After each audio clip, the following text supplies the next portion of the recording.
Wala namang pagbabasihan yung pagpaparesign nyo kasi ang tumatanggap ng resignation ng undersecretary ng lahat ng ahensya ng gobyerno ay president. Kasi ang appointing authority ng lahat ng USEC ay president. At hindi alam yun ng mga members of the House of Representatives. Dahil nung sinabi ko yon, natulala silang lahat.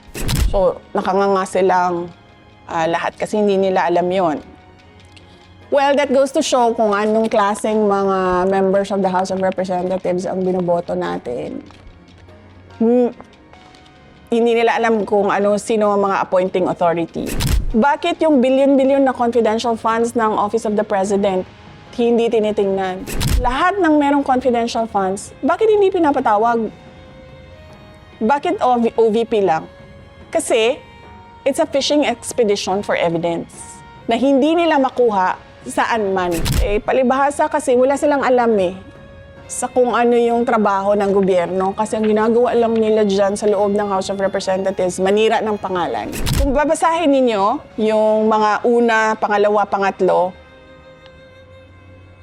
basura sila lahat. Hindi ko alam kung sino nagsulat. Gusto ko sabihin sa kanya, i-recruit mo ako magsusulat niyan. Papasok niyan sa korte. Sinasabi ko nga kay Michael Poe, abogado ba ito? Tingnan mo naman itong sinulat niya. May dalawa pong pinupukol sa inyo pagdating sa issue na impeachment. One, yung paglustay. Ipaliwanag nyo po ba yung 11 days na ginastos nyo? At pangalawa, yung Maria Piatos ba yun? No, Mary Grace Piatos. Mary Grace Piatos. Yun yung dalawang paulit-ulit nilang inuulit na binabanggit. Ano pong nasa likod nung 11 days? Oo. Normal yan sa lahat ng opisina ng gobyerno na nagbabayad ka. In fact, kung titingnan mo ang mga transaksyon sa gobyerno from Office of the President papunta sa municipal at city level, marami dyan na isang araw lang nagbabayad sila ng 100 million, 200 million kasi yun yung kontrata nila. Kailangan nila magbayad sa mga obligasyon nila. So, hindi nakakapagtataka na magbabayad ka, may lalabas talaga na pera. Kasi kailangan mo magbayad sa lahat ng mga obligasyon mo. Yun yung purpose ng funds yun yung purpose ng budget. Lahat ng project mo, lahat ng programa mo, kailangan yun ng pera, diba? So, meron yung mga procurement. Tapos, pagkatapos nun, pag nabuo na yung lahat, tapos nandyan na yung budget mo, kailangan mo magbayad. So, lalabas talaga yung pera. Hindi nakakapagtataka na nagbabayad ang isang opisina ng gobyerno ng milyon-milyon sa isang araw. Pero hindi ho ba kayo napaisip na late na nila ni-release yung budget nyo nun? Kasi 11 days na lang bago mag-New Year. Hindi nyo naisip na baka patibong to? Meron nagsasabi na ganyan, na patibong ito. Pero ako good faith ako lagi sa trabaho August pa lang, kasi July, binubuo namin yung satellite offices. Kasi sa gobyerno, di ba, parang tipong limited lagi yung budget. Sa lahat ng opisina ng gobyerno, limited lagi yung budget. Lalong-lalo na sa amin, sa Office of the Vice President.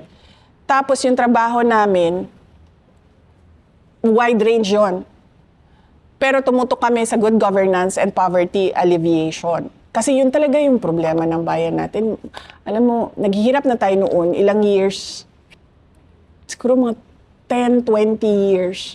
Hanggang ngayon, makikita mo sa economic indicators natin at yung position natin dito sa ASEAN region, makikita mo na nasa baba tayo in terms of economic performance. So ikaw, itatarget mo yung projects mo. Saan ba dito saan ba dito maraming mahihirap? Saan ba dito maraming nare-recruit sa insurgency? Saan dito ang merong reports ng terrorism? Saan dito ang merong reports ng violent extremism? Saan dito ang illegal na droga? Saan dito ang mga scammer?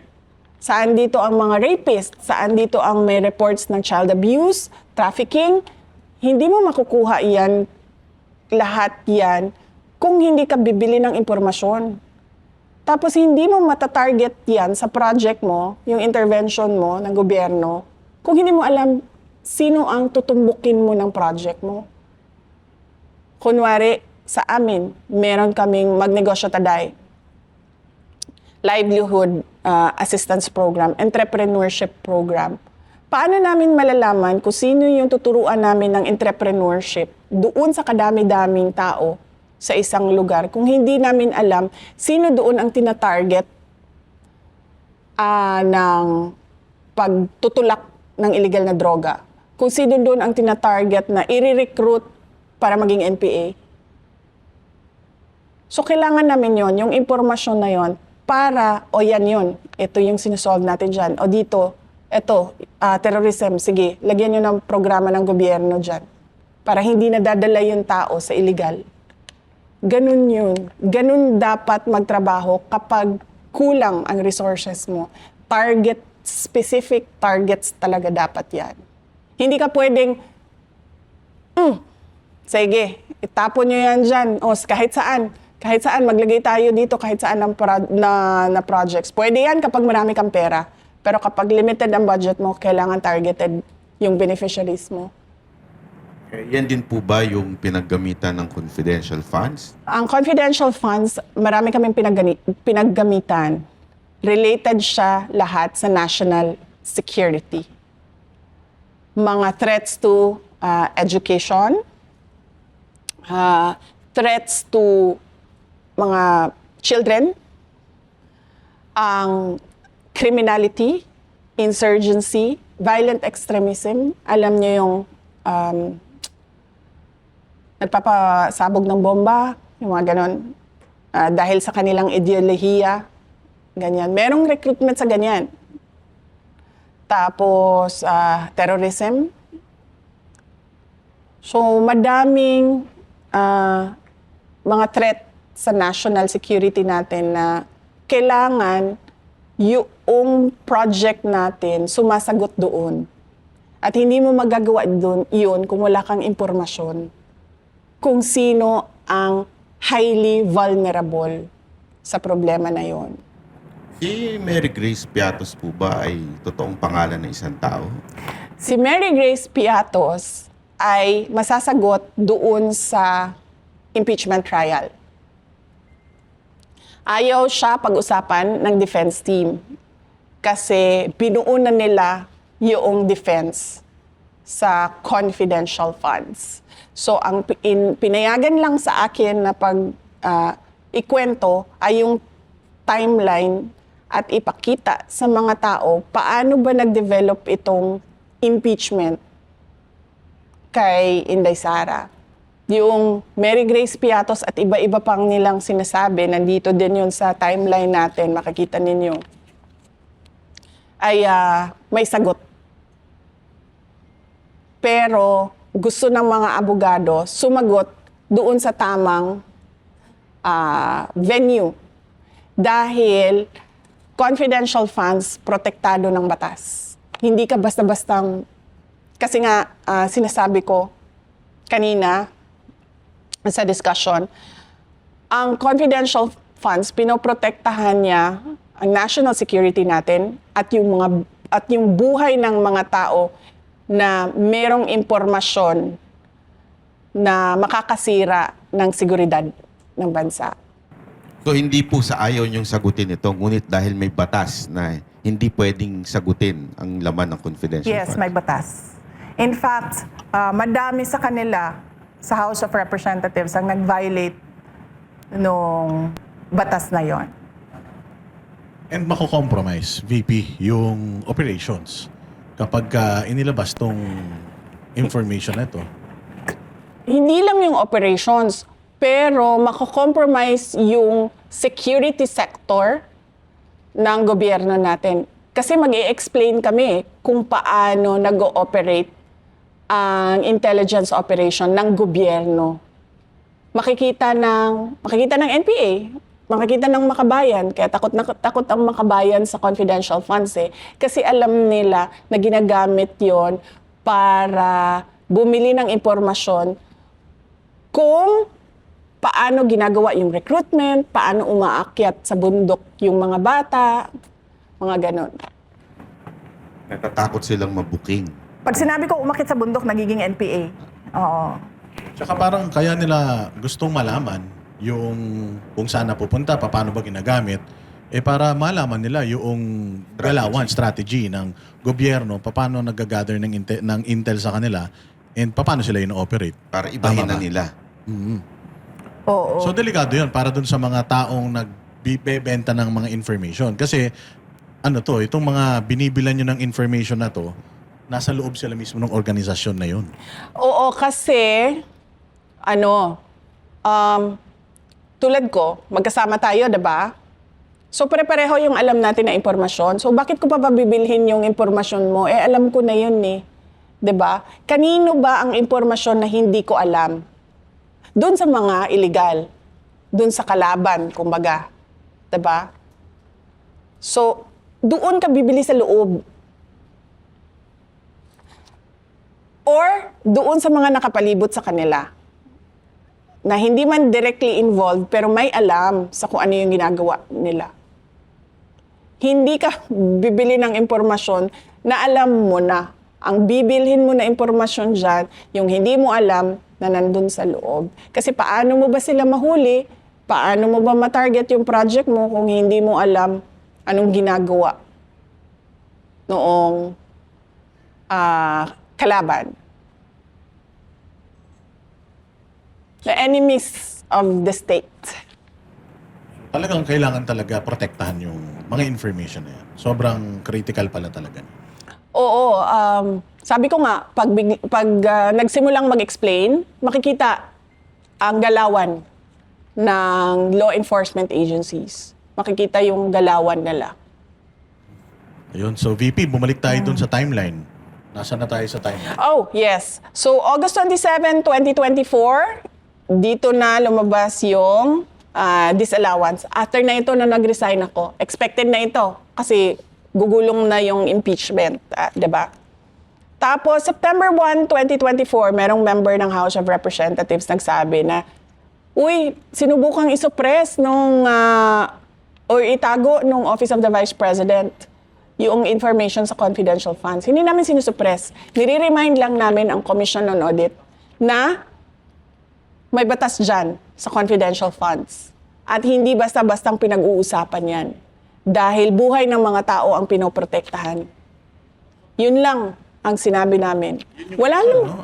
VP, yun yung reason bakit kinontempt nila yung inyong Chief of Staff, ano? Yes, kinontempt nila si Attorney Lopez dahil doon sa pag-resign ni Gloria Mercado sa Department of Education, na sinabi ko sa kanila, wala namang pagbabasihan nung sumunod na hearing, sinabi ko sa kanila, wala namang pagbabasihan yung pagpaparesign nyo kasi ang tumatanggap ng resignation ng undersecretary ng lahat ng ahensya ng gobyerno ay president. Kasi ang appointing authority ng lahat ng USEC ay president. At hindi alam yun ng mga members of the House of Representatives dahil nung sinabi ko yon, natulala silang lahat.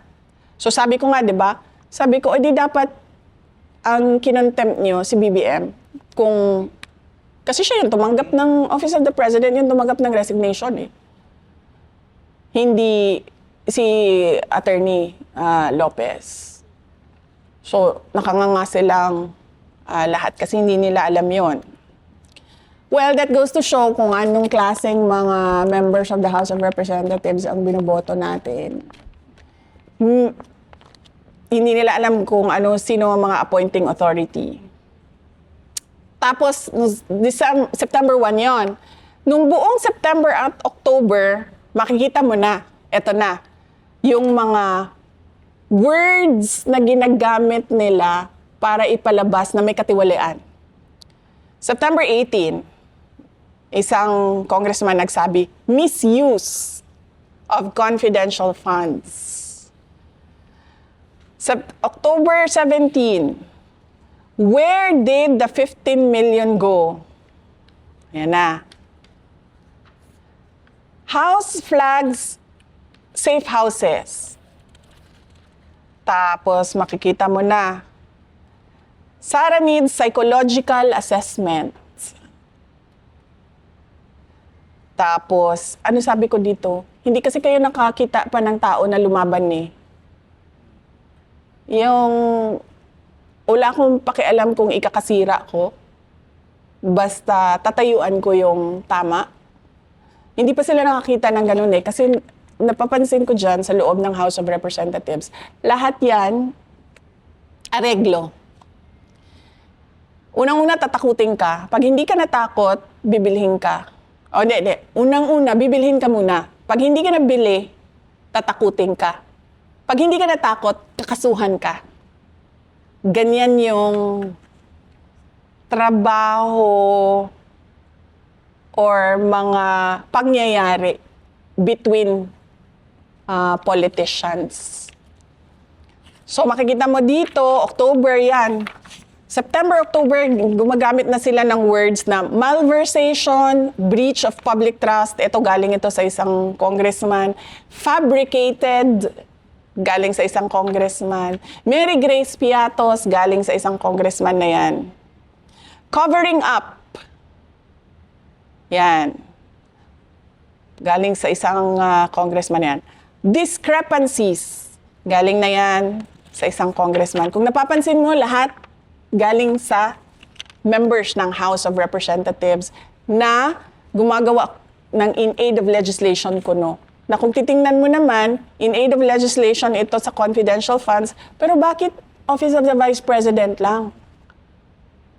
Bakit yung billion-billion na confidential funds ng Office of the President hindi tinitingnan?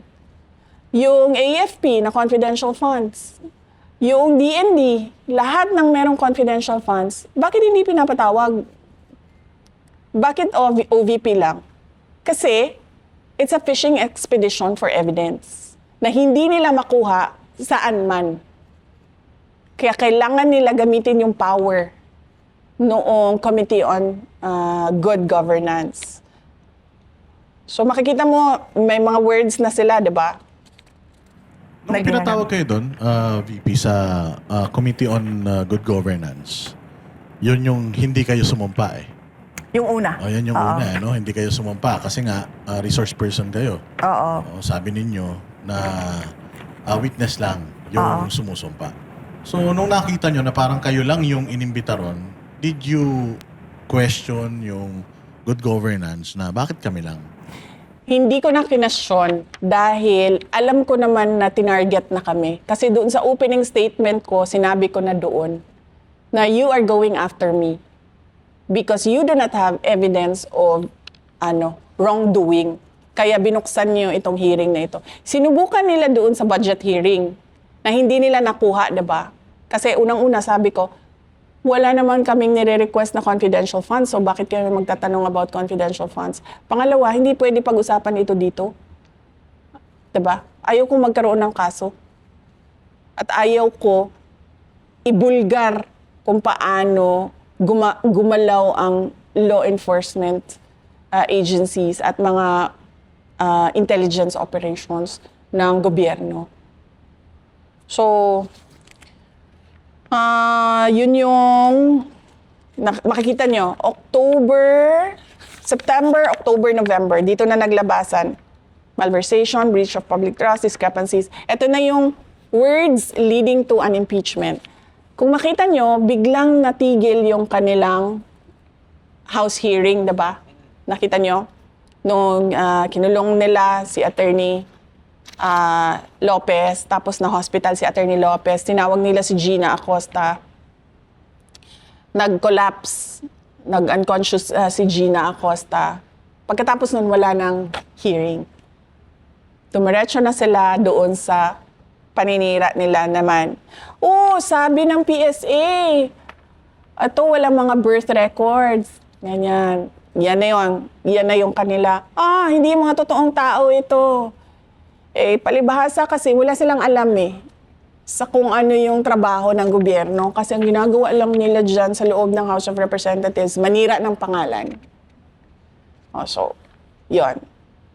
Tapos, sumunod nun sa timeline, yung mga impeachment na. Yung nagkagulo, nagrumble nila na filing ng impeachment. Alam nyo, kaya umabot yun sa ilan? 3? 3, di ba? Kasi yung unang sinulat, basura. Basura siya. Wala siya at all any leg to stand on in any court. Yung sumunod na sinulat, basura pa rin. Yung pangatlong sinulat, yun yung kinorek na nila lahat nung basahin ninyo, yung 3. Actually, 4. Yung pang-4 yung lumusot eh. Yes, 4, no? Oo. Kung babasahin ninyo, yung mga una, pangalawa, pangatlo, basura sila lahat. Hindi ko alam kung sino nagsulat. Gusto ko sabihin sa kanya, i-recruit mo ako magsusulat niyan. Papasok yan sa korte. Tapos, yung pang-4, yun na yung corrected copy ng lahat. Kilala ko kung sino, isa sa mga abogado na sumulat noon. Na sinasabi ko nga kay Michael Power, abogado ba ito? Tingnan mo naman itong sinulat niya. Pero syempre,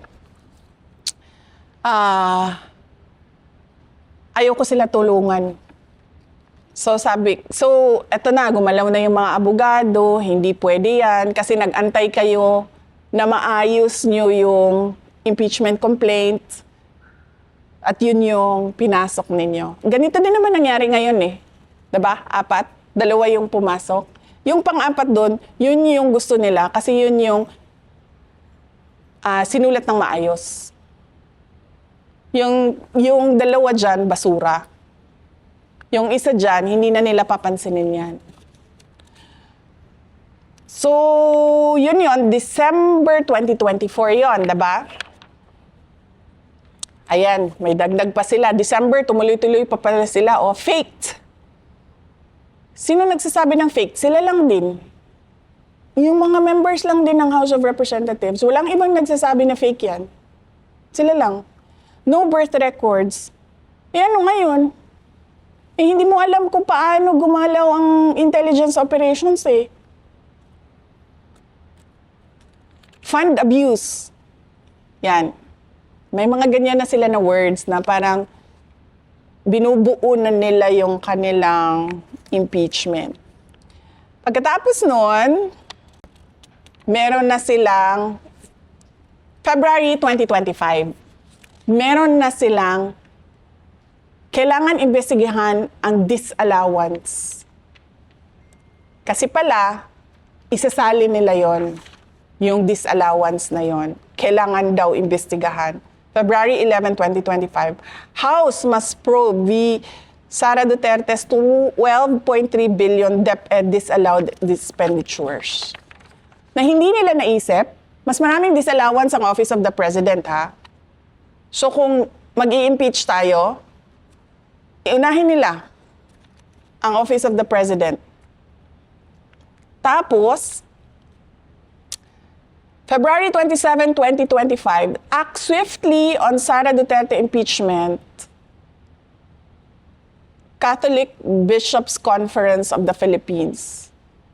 Pero pagdating sa aligasyon ng flood control involvement ni BBM, tahimik sila.